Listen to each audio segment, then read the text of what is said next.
Hello, everyone, and a warm welcome to English Savvy, the podcast. I'm John, and I'm so glad you're here. For this episode, I've prepared something truly special to help you accelerate your English learning journey. We're going to improve your English by immersing ourselves in an exciting story. Don't worry, you won't need to read an entire novel. This particular version is a carefully condensed summary of a renowned classic, making it ideally suited for those focusing on language acquisition. The captivating narrative you'll experience today is titled Treasure Island. My colleague will expertly narrate it for you, ensuring it's delivered slowly and with utmost clarity. So, what exactly can you expect from today's session? First, you'll listen to the story, presented at a deliberate pace and using vocabulary that's easy to follow. Second, I will carefully teach you crucial vocabulary encountered within the narrative. I'll break down each term with straightforward explanations and clear examples, helping you build a stronger English foundation. And finally, you'll engage in a vital shadowing exercise, where you can repeat phrases, pause as needed for practice, or even transcribe what you hear to reinforce your learning. Get ready for a thrilling ride, because this is Treasure Island, specially adapted for English learners like you. What hidden dangers lurk on this mysterious island? Stay tuned to find out. A long, long time ago, in a serene village positioned right by the ocean, there stood a charming little inn known as the Admiral Benbow. A young boy named Jim Hawkins resided there, living with his beloved parents. Life at this inn was quite uncomplicated and consistently tranquil. Only a few travelers ever stopped by, and frankly, nothing particularly exciting ever seemed to happen. That is, until one extraordinary day when their quiet world completely turned upside down. An aged sailor with a rugged demeanor arrived at the inn. He was impressively tall, remarkably strong, and his appearance was certainly unpolished. A noticeable deep mark stretched across his face. He spoke very little, yet he constantly seemed on edge, frequently glancing around nervously. Each morning, he would ascend to the highest point of the nearby hill, positioned close to the sea, carrying a powerful telescope. With this instrument, he'd peer intently out at the vast expanse of water, as if he were patiently waiting for someone specific to appear. He drank copious amounts of rum, and often sang old, unsettling pirate melodies, which invariably frightened the other guests. His name, we soon learn, was Billy Bones. Billy gave young Jim a very specific instruction. He was to be on the lookout for a sailor missing a leg. Billy even paid Jim a silver coin every single month to ensure he kept a vigilant watch. Jim, being a young boy, couldn't quite grasp why Billy was so utterly afraid. But one thing was clear: he knew this sailor was actively hiding from somebody. Who could possibly instill such fear in an old pirate? Then another significant event occurred. One day, a blind man came to the inn. His name was Pew, and astonishingly, he was even more intimidating than Billy himself. He delivered something truly ominous to Billy, known as the Black Spot, a grim pirate symbol signifying imminent danger and ultimately death. Billy immediately turned profoundly pale, overcome with stark fear. Just a few minutes later, tragically, he collapsed entirely and died. His heart, quite literally, simply gave out. After Billy's sudden passing, Jim and his mother decided to open Billy's small locked box. Their goal was simply to recover the money he owed them. Inside, they found a collection of coins from many different nations. But far more importantly, they discovered something else, a map. It wasn't just any map, it was a treasure map. This map clearly indicated the hidden location where the infamous pirate, Captain Flint, had buried his immense gold fortune many years before. Jim quickly brought this extraordinary map to Dr. Livesey, a compassionate and intelligent physician, and to Squire Trelawney, a wealthy landowner with a keen sense for adventure. The three of them meticulously crafted a plan. They would undertake a grand sailing journey across the sea to search for this legendary treasure. Thus, their magnificent adventure commenced. What challenges lay ahead on the open ocean? Dr. Livesey and Squire Trelawney successfully hired a ship, which they named the Hispaniola. It was a sturdy and elegantly designed vessel, perfectly equipped for a long and arduous sea journey. They also secured a captain to command their expedition, a man named Captain Smollett. He was known for being very strict, but importantly, he was also entirely fair and deeply honest. Jim was granted permission to join the ship's crew as a cabin boy. He felt an overwhelming surge of excitement. He had never before been on a ship and felt immense pride at being a part of such a monumental quest.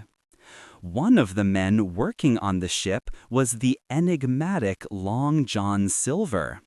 He had been employed in the role of the ship's cook. He possessed only one leg and navigated his way around using a wooden crutch. Despite this, he moved with remarkable speed and always had a wide, welcoming smile on his face. He was remarkably intelligent, genuinely friendly, and seemed to have an endless supply of amusing seafaring tales. He also owned a green parrot, often perched on his shoulder, constantly repeating, "Pieces of 8, pieces of 8."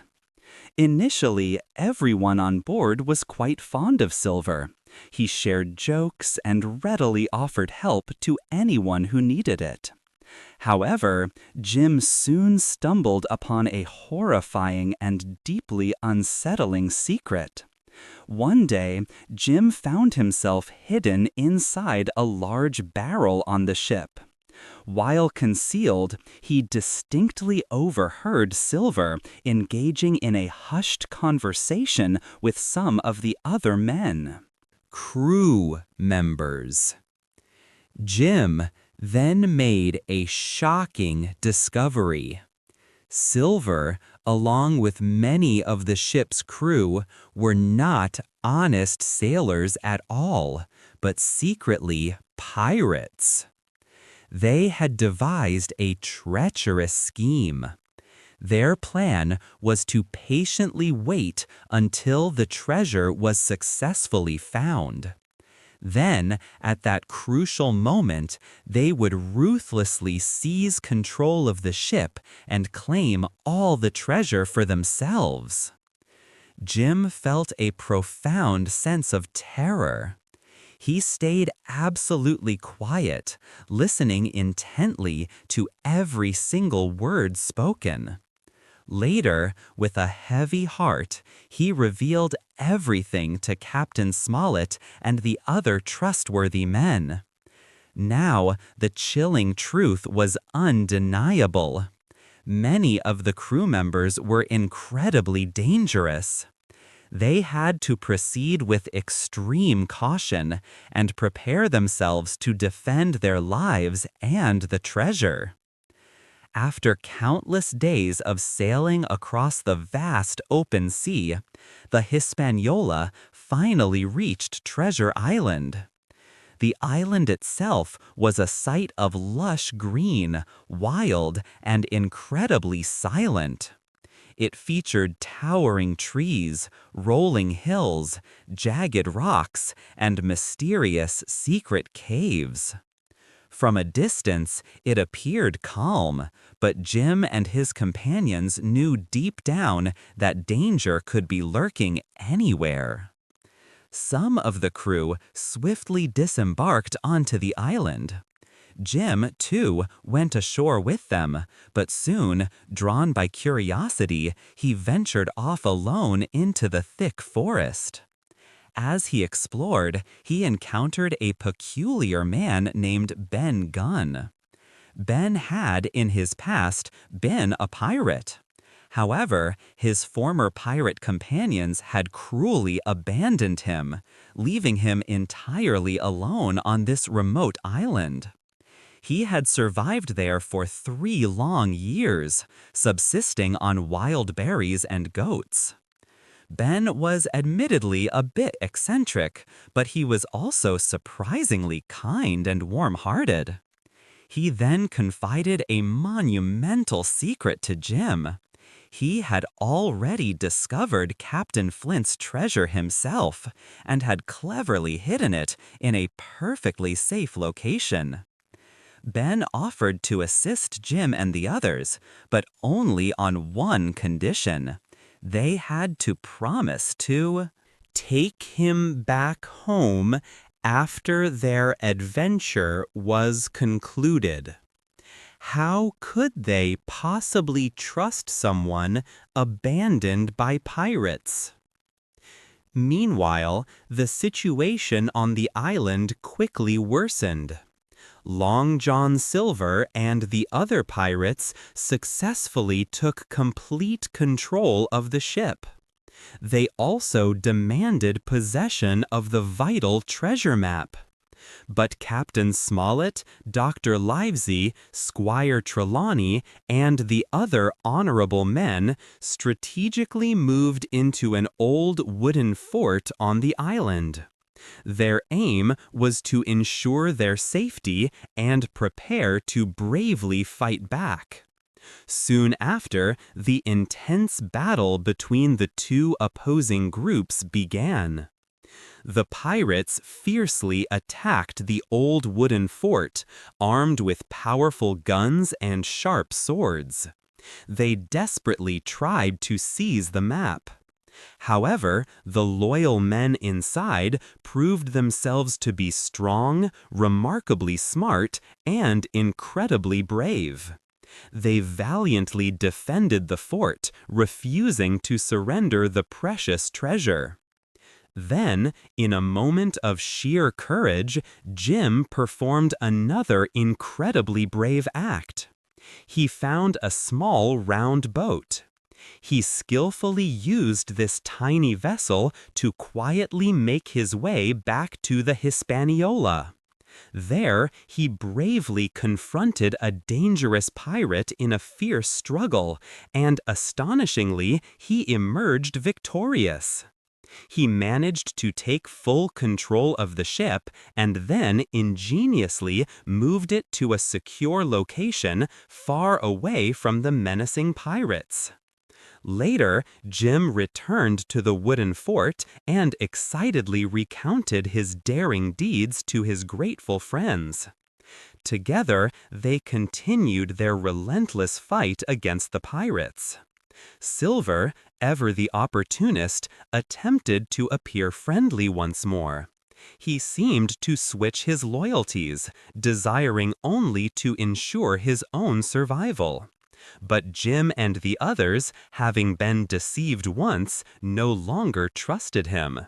His true intentions were always a mystery. Finally, the pirates, using their stolen map, went to the very spot where they firmly believed the treasure was buried. They dug and dug with fervent hope, but they discovered absolutely nothing. The treasure was gone. They had been cleverly outmaneuvered. They had no idea that Ben Gunn, the eccentric marooned pirate, had already found the treasure and meticulously hidden it away in a secret cave. Some of the pirates, realizing their defeat, simply gave up. Others, overcome by panic, fled deep into the forest and were never seen again. Still others were too weak from the fighting to continue their struggle. In the end, the good men had unequivocally won. They were undeniably exhausted, but they were safe. And now, at last, they knew precisely where the real treasure was hidden. They unearthed a vast fortune. Glittering gold, shining silver, precious jewels, and countless coins from many different corners of the world. There was far more treasure than they had ever dared to imagine. It was such an immense amount that they had to make numerous trips to transport it all back to the ship.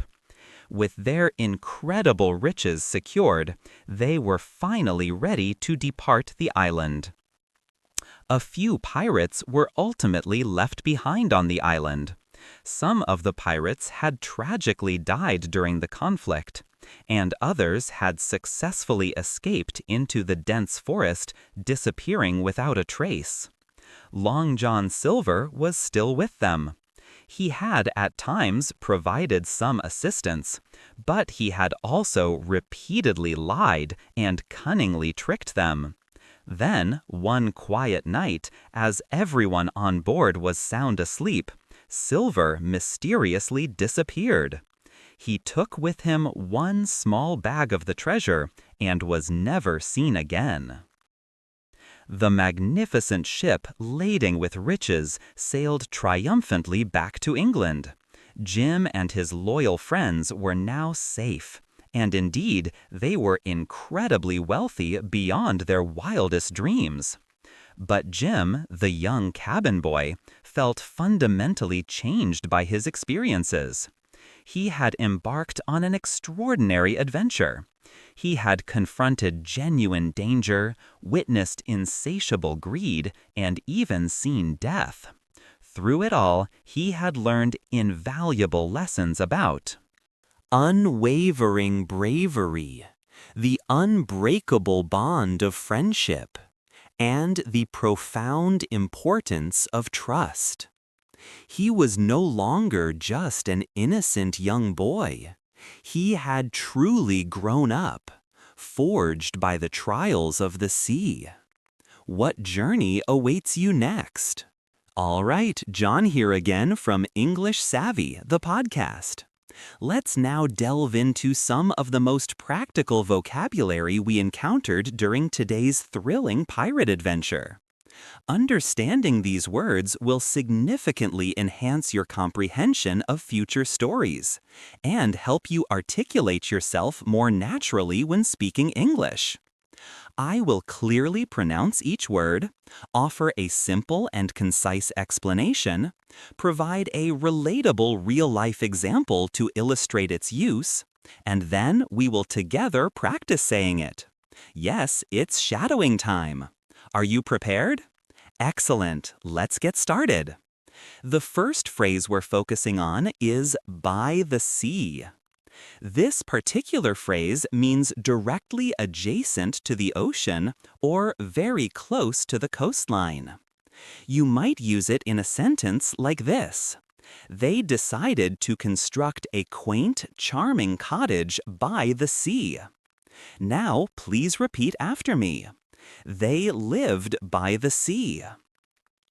And again, the inn was by the sea. Wonderful job! Our second word for today is inn. An inn refers to a smaller type of hotel, often possessing a quiet, old-fashioned, and comfortable character. Now consider this example.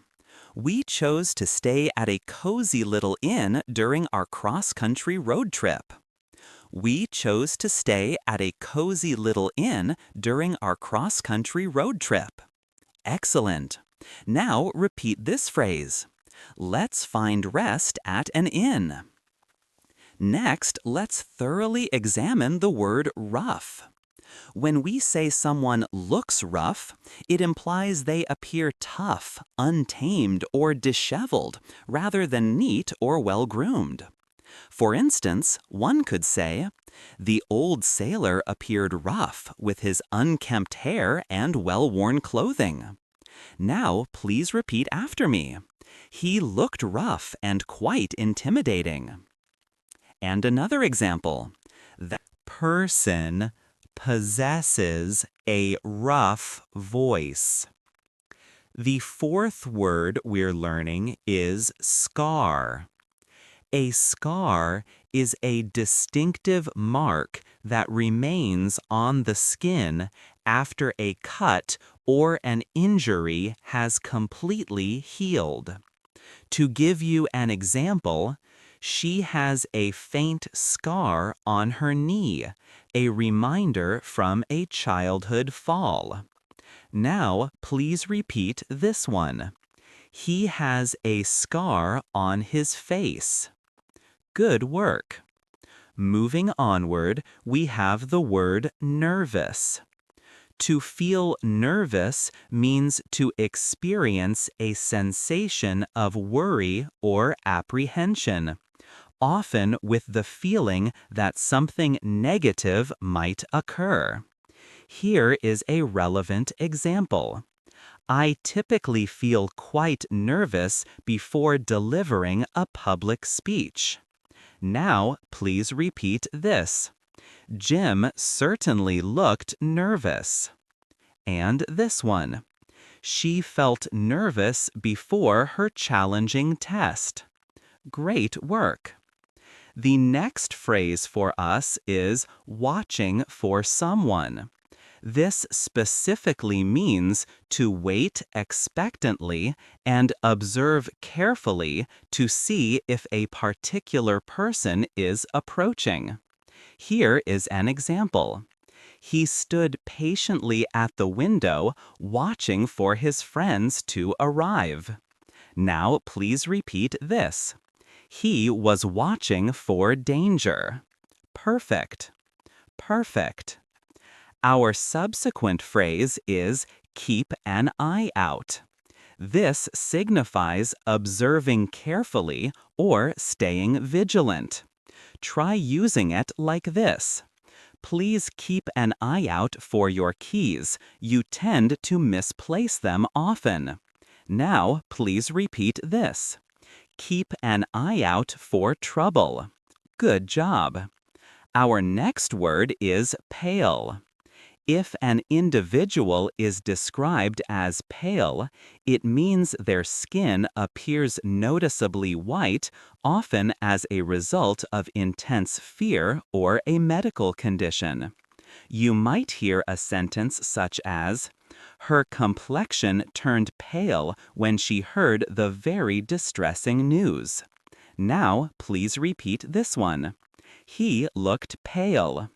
Excellent job. Next comes the verb collapse. To collapse implies falling down abruptly and suddenly, often due to feelings of fear, severe pain, or profound exhaustion.